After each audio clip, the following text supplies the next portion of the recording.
तो हमने previous lecture number 34 के अंदर हमने ये पढ़ लिया था, phasor relationship for circuit element. अगर रिवीजन की अगर बात करें तो हमने एसी आपके चालू कर दिया था, बेसिक्स ऑफ एसी हमने चालू कर दिया था, जिसके अंदर हमने देखा था कि भी अगर दो चीज़ें कोई भी एसी सर्किट है तो हम उसको दो चीज़ों में कन्वर्ट करके सॉल्व कर सकते हैं, तो रेक्टेंगुलर फॉर्म और एक फेजर फॉर्म। तो ज़्यादा बेटर है कि फेजर फॉर्म में कन्वर्ट करें। तो ये सब चीज़ें हमने देख ली थी। और दूसरा अगर आपको याद होगा डिफरेंशिएशन है, तो डिफरेंशिएशन को जैसे हम फेजर फॉर्म में कन्वर्ट करते हैं तो जे ओमेगा आ जाता है, इंटीग्रेशन है तो 1/j ओमेगा आ जाता है। ये हम प्रीवियस क्लासेस के अंदर देख चुके हैं। ओके, ठीक, दिस वन नाउ। और फेजर का एक क्वेश्चन भी आया था आपके।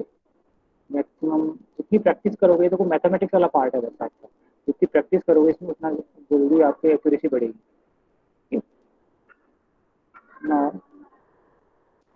ये इम्पिडेंस एडमिटेंस निकाल लिया था हमने कि इम्पिडेंस इक्विवेलेंट इम्पिडेंस कैसे निकालते हैं, एडमिटेंस फिर आई कैसे निकालना है, सिंपल केवीएल और KCL law, Kirchhoff law, KVL questions भी हम कर चुके हैं। इक्विवेलेंट इम्पिडेंस कैसे निकालना है, स्टार टू डेल्टा ट्रांसफॉर्मेशन क्या होता है, ये बेसिक क्लास के अंदर हम पढ़ चुके हैं। हाँ, यही क्वेश्चन आपका, दिस क्वेश्चन आपके आया था क्लास में मिड टर्म के अंदर था, मिड टर्म असाइनमेंट के अंदर। Now let's start lecture number 35। जहाँ पर हमने सोचा था वहीं चालू कर लिया। कुछ नहीं करना है हमने, एसी जब भी टाइम डोमेन का सर्किट होगा, एसी है तो मतलब टाइम डोमेन को बार बार चेंज कर रहा है। ओके, अब वो बार बार चेंज कर रहा है, इसका मतलब बेसिकली उसको एनालाइज कैसे करेंगे with the help of phasors. Okay, हमने केवीएल देख लिया, केसीएल देख लिया। ओके, अब हमें बेसिकली सर्किट में मैश एनालिसिस और बेसिकली सुपरपोजिशन करना है, ठीक है। फिर ट्रांसफॉर्मेशन क्या है, कैसे होगा, फिर थेवेनिन और नॉर्टन थ्योरम देखना है, ठीक है। तो ये सब चीजें हम इसके अंदर फिर से आपको वो दो चीजें फेजर फॉर्म में करिए आप या फिर रेक्टेंगुलर फॉर्म में कर दीजिए। ओके, पोलर फॉर्म में या रेक्टेंगुलर फॉर्म में, ठीक है। ये मेरा फेजर फॉर्म है। जानने वाली चीजें कैसे आप एनालाइज करोगे। Okay, steps to analyse an AC circuit. तो सबसे पहले क्या है आपका, transform the circuit to the phasor और फ्रीक्वेंसी डोमेन। ठीक है, फ्रीक्वेंसी डोमेन में आपके टी के फॉर्म में होगा, ये टाइम वेव में होगा। अभी आज एग्जांपल करेंगे। ओके, तो उसके बाद में हम उसको किस में चेंज करेंगे, फेज के अंदर, फेज ओमेगा फॉर्म में, ठीक। फिर उसके बाद में solve the problem using the circuit techniques, कौन सी, नोडल एनालिसिस, मैश एनालिसिस और superposition theorem and so on. आज हम एग्जांपल करेंगे नोडल एनालिसिस और मैश एनालिसिस का, ठीक है। फिर उसके बाद में जो भी रिजल्ट आया उसको हम वापस से, क्योंकि क्वेश्चन हमारा टाइम डोमेन में था, तो फेजर को किस में चेंज कर देंगे, वापस टाइम डोमेन में। हमने याद रखो, पहले तो हमने टाइम डोमेन को फेज फॉर्म में किया ताकि वो इजी सॉल्व हो सके। फिर उस फेजर फॉर्म को हमने किस में चेंज किया, वापस टाइम डोमेन में, क्योंकि हमारा आंसर जो क्वेश्चन है वो तो हमने पूछा है, तो आंसर भी टाइम डोमेन आना चाहिए। ओके, नाउ अब मिड टर्म के अंदर बहुत जरूरी क्या किया है, टाइम डोमेन को फेजर डोमेन में कन्वर्ट कर दिया, लेकिन लास्ट में जो आंसर है उसको टाइम डोमेन में वापस नहीं किया। मैंने नंबर दिए हैं इस बार पूरे, बट आरटीयू में नहीं मिलेंगे, ध्यान रखना। अब देखो, ये ध्यान रखने वाली चीज है वो है frequency domain analysis of an AC via phasors then analysis of the circuit in the time domain. ठीक है, टाइम डोमेन में बहुत कॉम्प्लिकेशन होगा, साइन को कॉस में चेंज करो, ठीक है, फिर से कॉस को साइन का इंटीग्रेशन करो, कॉस का इंटीग्रेशन, कॉस का डिफरेंशिएशन करो, बहुत जल्दी है। तो बेस्ट तरीका यही है कि हम टाइम डोमेन को ओके। तो लेट्स स्टार्ट। तो नोडल एनालिसिस जानते हो, नोडल एनालिसिस के हम एग्जांपल करेंगे दो, ऐसे दो एग्जांपल मैश एनालिसिस के करेंगे आज, ठीक है। अब ये इसी से एनालिसिस है। अब देखो ये किसमें क्वेश्चन, फाइंड आई एक्स निकालना है यूजिंग नोडल एनालिसिस। आई एक्स आप जानते हो कि सपोज अभी डीसी में पढ़ चुके, ये डीसी वोल्टेज होती थी, ठीक है, और ये मेरा डीसी करंट होता था, ठीक है। बट अब मेरा इनपुट सिग्नल ही बेसिकली क्या टाइम डोमेन में 20 cos 4t। ओके, अब स्टैंडर्ड सिग्नल अपना क्या होता है, cos ओमेगा टी, तो ओमेगा की वैल्यू कितनी है यहाँ पे 4, ये ध्यान रखने वाली चीज है। जैसे डीसी में नोडल लगाया था वैसे एसी में लगाना है, बस वहां पे हमें क्या करना है, इस टाइम डोमेन को किसमें चेंज करना है, फेजर के फॉर्म में। Okay, now let's change it into the phasor. अब मुझे बताओ मैग्नीट्यूड कितना होता है, वो जैसे आप इसको उसमें चेंज करते हो पोलर फॉर्म के अंदर, तो 20 एज इट इज मैग्नीट्यूड आ गया, देखो ये 20 एज इट इज मैग्नीट्यूड आया। cos omega T plus five, five यहाँ पे कुछ है नहीं, फाइव वैल्यू क्या होगी, एंगल कितना है हमारा 0 डिग्री। देखो मैंने 20 cos 4t को पोलर फॉर्म में चेंज कर दिया, फेजर में चेंज कर दिया, 20 एंगल 0 डिग्री, और ओमेगा कितनी है मेरी 4 रेडियन। नाउ अब जितनी भी क्वांटिटीज हैं, जितनी भी इम्पिडेंसेस हैं, उनको भी मुझे पोलर फॉर्म में चेंज करना पड़ेगा, ठीक है, इसमें तो फेजर फॉर्म में। तो 10 रेजिस्टेंस में तो कोई फर्क नहीं है, घट जाएगा। हाँ, 1 हेनरी दे रखा है आपको, 1 हेनरी इंडक्टर रखा है, तो 1 हेनरी इंडक्टर यानी जे ओमेगा एल होता है, याद होगा तो आपको, जे ओमेगा एल। ओमेगा की वैल्यू है 4 और एल की वैल्यू कितनी है 1, तो ये आगे आंसर आ गया वो 4 जे। इम्पीडेंस कितना हो, J4, 0.5 हेनरी, इसको भी आप चेंज कर दोगे, जे ओमेगा एल, तो ओमेगा की वैल्यू 4 इंटू 0.5, तो J2 हो गया, ये ओम्स में आ गया इम्पीडेंस, ये ध्यान रखना। सिमिलरली 0.1 कैपेसिटर क्या लिखते थे, याद करो, 1 अपॉन जे ओमेगा सी। ओके, जे ओमेगा सी पता है, सी हमें 1 फैराड है, तो उससे जे ऊपर की तरफ लिखेंगे, तो जे स्क्वायर क्या हो जाएगा -1, और ये हो जाएगा -J 2.5। ओके, तो सबसे पहली स्टेप हमने क्या किया था, जो भी टाइम डोमेन सर्किट है उसको हमने फेजर डोमेन में ड्रॉ कर लिया। तो इसके लिए फिगर मैंने यहाँ पे ड्रॉ कर ली, ये फिगर आपकी याद, दिस फिगर, ठीक। देखो 20 एंगल 0, V1 और 2ix हो गया, और ये जितने भी ये सारे हो गए -2.5। अब इम्पीडेंस की इफेक्ट होंगी, आपको ध्यान नहीं रखना। अब आपको बिल्कुल ध्यान नहीं रखना कि इंडक्टर है या कैपेसिटर है, सारे सारे इम्पीडेंस सारे सारे ओम होंगे। अब V1 और V2 निकालनी है, बस नोडल एनालिसिस से V1 निकल जाएगी, तो कैसे निकल जाएगा, V1 अपॉन दिस इम्पीडेंस, ठीक है। तो सबसे पहले यहाँ पे नोडल लगाते हैं, इस करंट, इनकमिंग करंट, तो देखो क्या होगा, यहाँ की वोल्टेज कितनी है 20, देखो एंगल 0 है, तो आपको एंगल 0 को लिखने की जरूरत नहीं, क्योंकि एंगल 0 का सिंपल अगर लिखें तो 20 ही होगा। तो 20, this incoming current will be equal to 20 minus 1 upon 10 is equal to this current ix को हम क्या लिखेंगे, V1 अपॉन इम्पिडेंस Z कितना माइनस, फिर ये वाला current V1 minus V2 upon J4, इसको सॉल्व करो, रेज कर लो, V1 और V2 फॉर्म में आ गई। सिमिलरली नोड 2 पे आप करंट की इक्वेशन लगा सकते हो, क्या आएगी, 2ix is equal to 2ix plus this, ये क्या हो जाएगा V2 upon J2। Okay, 2ix plus this, तो V1 minus V2 upon J4 this. दो इक्वेशन आ गई आपके पास और दो अननोन है। ओके, अब यहाँ पे ix है, तीन अननोन आ गए, ix को मुझे एलिमिनेट करना पड़ेगा, तो ix की जगह मैं क्या लिख सकता हूँ, V1 अपॉन माइनस J 2.5, ये यहाँ लिख दिया। दो इक्वेशन दो अननोन, आप इसको सिंपल लीनियर इक्वेशन की जगह आप अगर डिटरमिनेंट फॉर्मूला पढ़ा होगा, मैट्रिक्स वाला फॉर्मूला पढ़ा होगा, तो मैट्रिक्स से इजी सॉल्व हो जाएगा। आप दो लीनियर इक्वेशन सॉल्व करो, कोई दिक्कत नहीं, बट अगर आपको जल्दी सॉल्व करना है तो हम इसको ड्रॉ करते हैं मैट्रिक्स के फॉर्म में। ये दो अगर याद नहीं है तो फिर भी रिवाइज करते हो, क्या आएगा हमारे पास, इक्वेशन नंबर दिस फर्स्ट, ये क्या आ गई, V1 V2 और ये magnitude, simple equation 2, 11 V1 plus 15 V2 equal to 0। तो सबसे पहले क्या होंगे, V1 और V2, इनके जो वैल्यूज है वो यहाँ लिख देंगे। ये क्या है, 1 प्लस J5 और J 2.5, देखो यहाँ लिख दिया मैंने, 1 प्लस J5 J 2.5। सिमिलरली दूसरी इक्वेशन से कितनी आई, 11 और 15।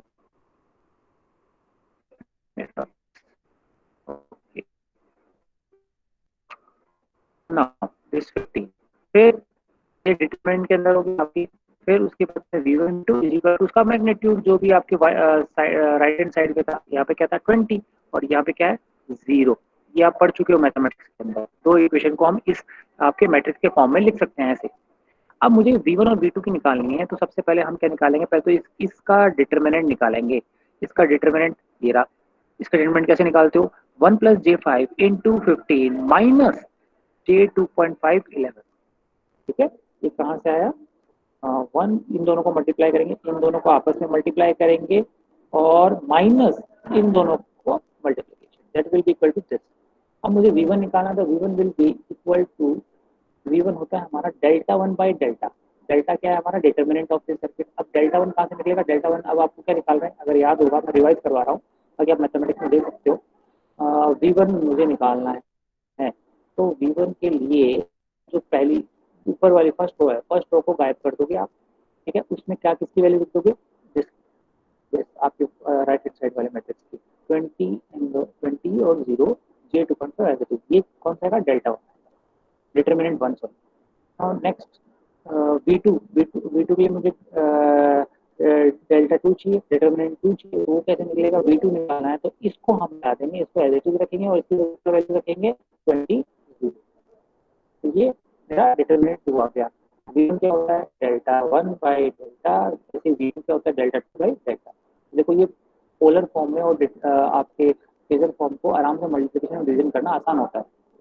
ये मेरा V1 आ गया, ये V2 आ गया। अब मुझे Ix निकालना था, व्हाट इज Ix, Ix कुछ नहीं था, V1 divided by minus J2.5, तो माइनस J2.5। ठीक है, देखिए से इसको डिवाइड करोगे तो ये फॉर्म में आ गया। अब ये इसी फॉर्म में मत छोड़ो, क्योंकि क्वेश्चन इसमें तो आंसर भी टाइम में होना चाहिए, इसको वापस करना पड़ेगा। इसके होता है 7.9 है, कॉस ओमेगा टी आता है, ओमेगा 4t है, प्लस एंगल, प्लस एंगल है 108 माय एंगल। इस तरह से आप निकाल सकते हो। ठीक है, एक और एग्जांपल ले लेते हैं, जैसे V2 में सिंपल जैसे बीच में लगा देते वैसे निकालना था, बस आपको पोलर। हाँ बताइए, हाँ बताइए। अच्छा, वॉइस ब्रेक हो रही है क्या, अब ठीक आ रही है। ओके ठीक है। Now compute V1 and V2 circuit, V1 और V2 मुझे निकालना है। तो सबसे पहले V1 पे आप KCL लगा लीजिए। अब सबसे पहले आप देखो, आप इसमें आपको पोलर फॉर्म में दे रखा है डायरेक्ट ना, फेजर फॉर्म में दे रखा है, तो आपको टाइम डोमेन से फेजर फॉर्म में कन्वर्ट करने की जरूरत नहीं है। देखो कैसे पता चला कि फेजर फॉर्म में, देखो ये रहा, और J3 ओम भी लिख रखा है, ओम लिख रखा है, ओम लिख रखा है, मतलब ये ऑलरेडी फेजर फॉर्म में है। तो आपको सिंपल डायरेक्ट KCL लगाना है यहाँ पे। KCL लगाओगे तो यहाँ पे क्या आएगा, 3 इज इक्वल टू इसके अंदर V1 divided by minus J3, इसमें V1 माइनस V2 अपॉन 4। ठीक है, नोट्स 1 के अंदर, और आ जाएगा आपका T angle V1 minus V2 आपका दे रखा है यहाँ पे 10 एंगल 45।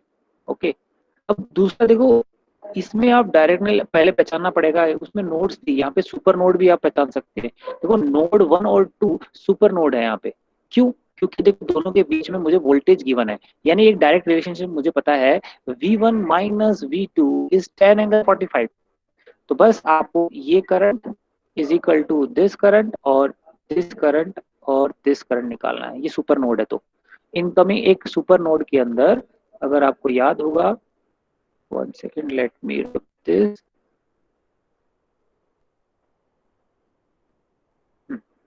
ओके, ये मेरी सुपर नोड बन गई V1 और V2।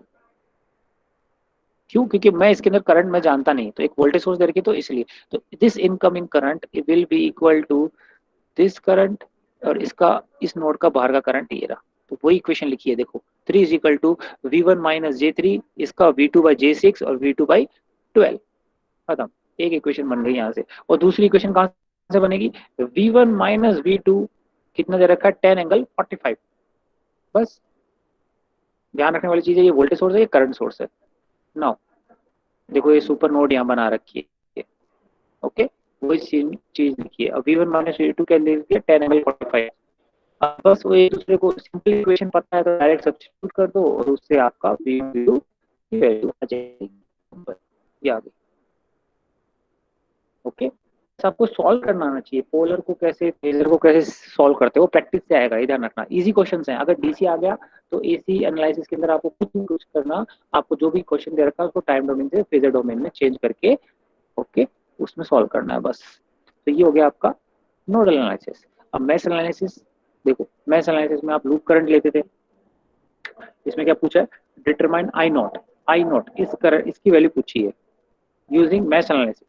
ठीक है, आप नोडल से भी कर सकते हैं लेकिन इसने मैश एनालिसिस बोला है।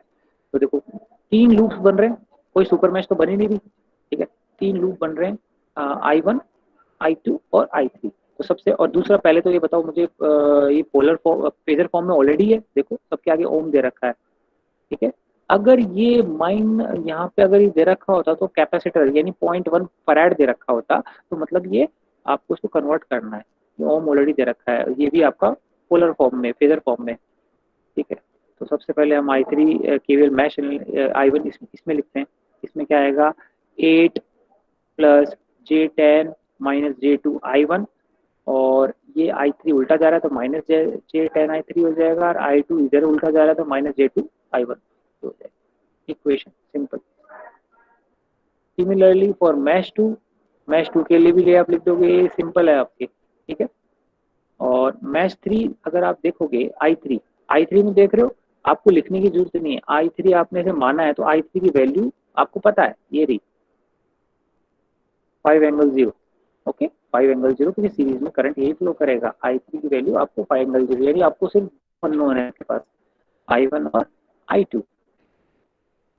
नाउ फिर से 2 इक्वेशन बन गई, तो बेस्ट तरीका यही है कि आप इसको मैट्रिक्स के फॉर्म में लिख लो, वही same. Okay, this okay, matrix के फॉर्म में आप लिख सकते हो। फिर से देखो कैसे लिखो, अगर आपको फिर भूल गए तो सबसे पहले I1 I2 इसके फॉर्म में इक्वेशन लिखनी है आपको। I1 I2 दो वेरिएबल्स हैं, I1 I2 के दो वेरिएबल्स हैं, और आगे आपका एक कांस्टेंट टर्म। तो I1 और I2 के जो आपके बेसिकली साइड में जो टर्म्स दे रखे हैं उनको यहाँ पे लिखना है, 8 प्लस J8 J2। ठीक, लिख रखा है। सिमिलरली यहाँ पे J2, और गलत मत कर देना, I2 पहले मत लिखना। अगर I2 आपने पहले लिख दिया तो 4 माइनस J4 को आपको यहाँ लिखना पड़ेगा, फिर आपका डिटरमिनेंट फॉर्म गलत हो जाएगा। ठीक है, ये ध्यान रखने वाली चीज है, ये मैथमेटिक्स में आप पढ़ चुके हो।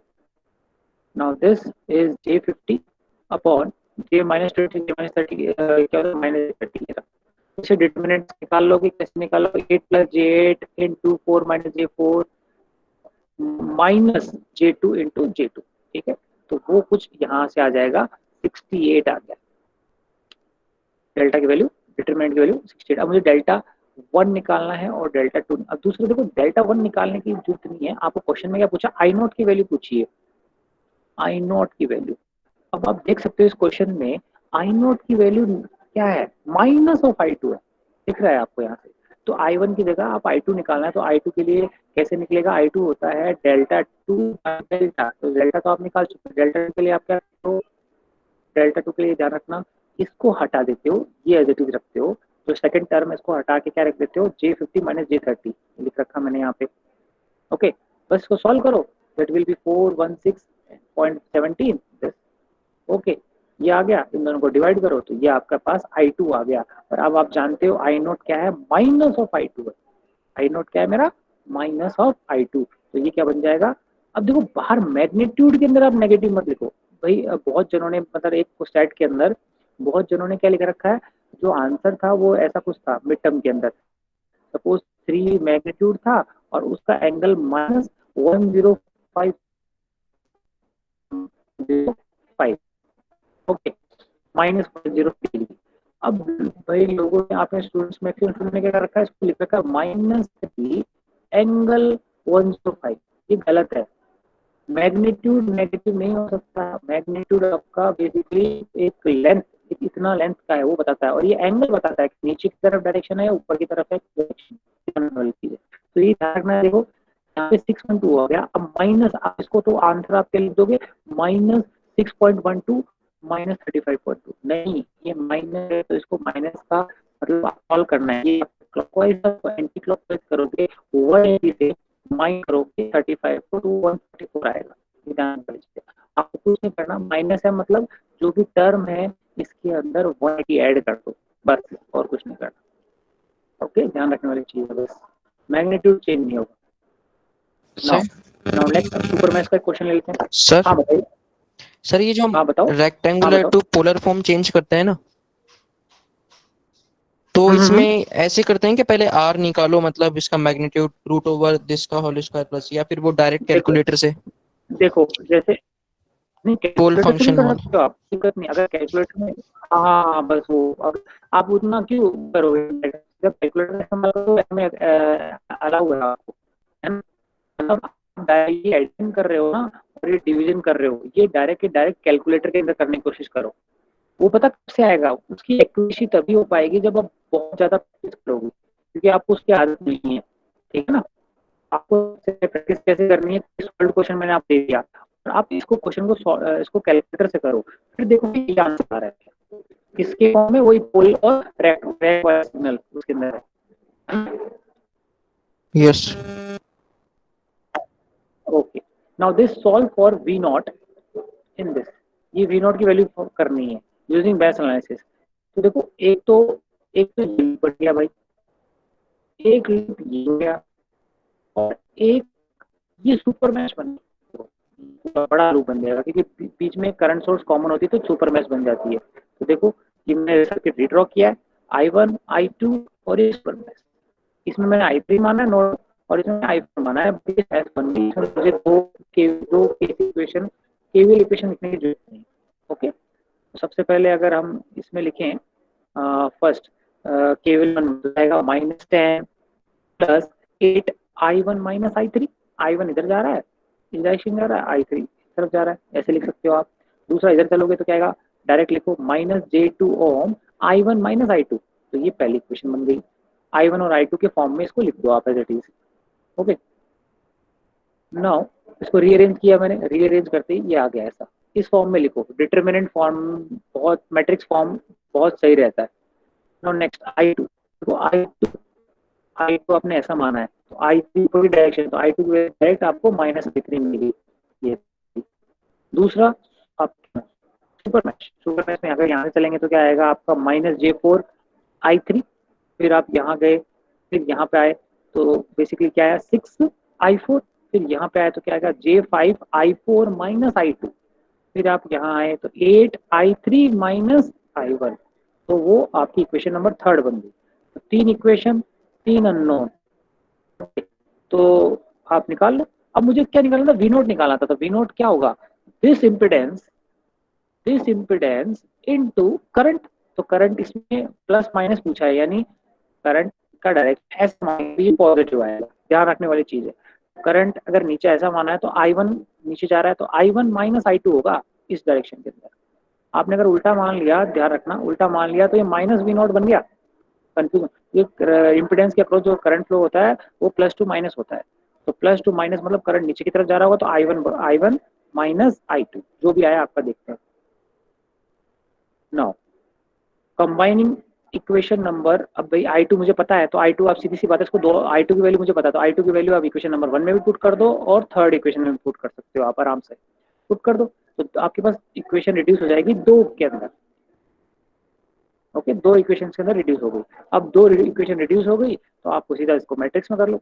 अगर तीन अननोन होता तो भी आपको तीन जो मैट्रिक्स बनती वो तीन ऑर्डर की बनती, वो थोड़ी और फिर आपकी वो हो जाती, थोड़ी कॉम्प्लिकेटेड हो जाती। ठीक है, आंसर तो आ जाता लेकिन कॉम्प्लिकेशन बढ़ जाते। तो आपको सर्किट के अंदर मेथड के साथ साथ एक्यूरेसी पे भी ध्यान देना है।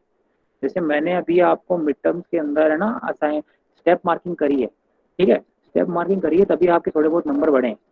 आरटी के अंदर ऐसा नहीं है, तो प्लीज फोकस ऑन आंसर। ठीक है, आंसर एक्यूरेसी पे तभी आएगा जब ज्यादा प्रैक्टिस करोगे, खासकर इस फेजर फॉर्म की।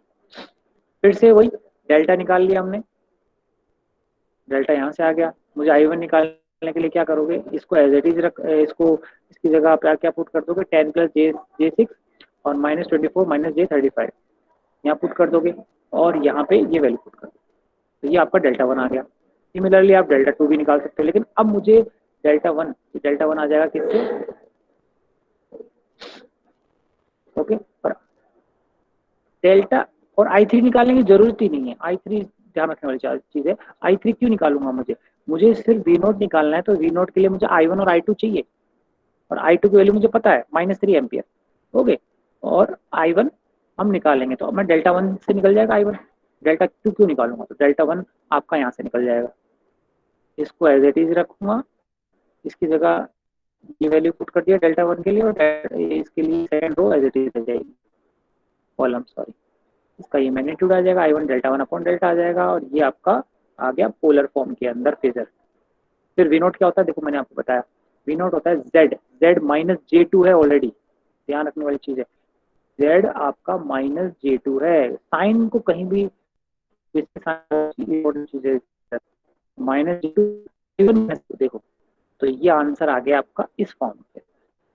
अब आप जानते हो J प्लस इसको सॉल्व करो, ये आपका इस फॉर्म में आ गया, लास्ट में पोलर के फॉर्म में ये 9.756 एंगल 222। और आपने इसको पोलर फॉर्म में ही क्यों रहने दिया, फेजर फॉर्म में क्यों रहने दिया, क्योंकि क्वेश्चन का जो इनपुट्स थे वो सारे ऑलरेडी फेजर फॉर्म में थे, तो मेरा पूरा सर्किट ही फेजर फॉर्म में था। अगर ये क्वेश्चन यहाँ पे अगर 10 sin ओमेगा टी होता तो मैं आंसर उसको टाइम डोमेन में कन्वर्ट करता वापस, ध्यान रखने वाली चीज है। ओके, तो ये देखो यहाँ कैसे पता चलेगा कि सारा फेजर फॉर्म में है, देखो ये पोलर फॉर्म में देखा ऑलरेडी, और ये जितने भी आपके रेजिस्टेंस कैपेसिटेंस इंडक्शन दे रखे हैं सबकी यूनिट ओम्स हैं, मतलब ये ऑलरेडी फ्रीक्वेंसी डोमेन्स के अंदर है। ओके, इसलिए मैंने आपको पोलर ये स्टार्टिंग में फर्स्ट जो क्वेश्चन करवाया था वो देखो टाइम डोमेन, जिसको हमने पूरे सर्किट को वापस रीड्रॉ करवाया था, फिर आपका फ्रीक्वेंसी डोमेन और फेजर डोमेन।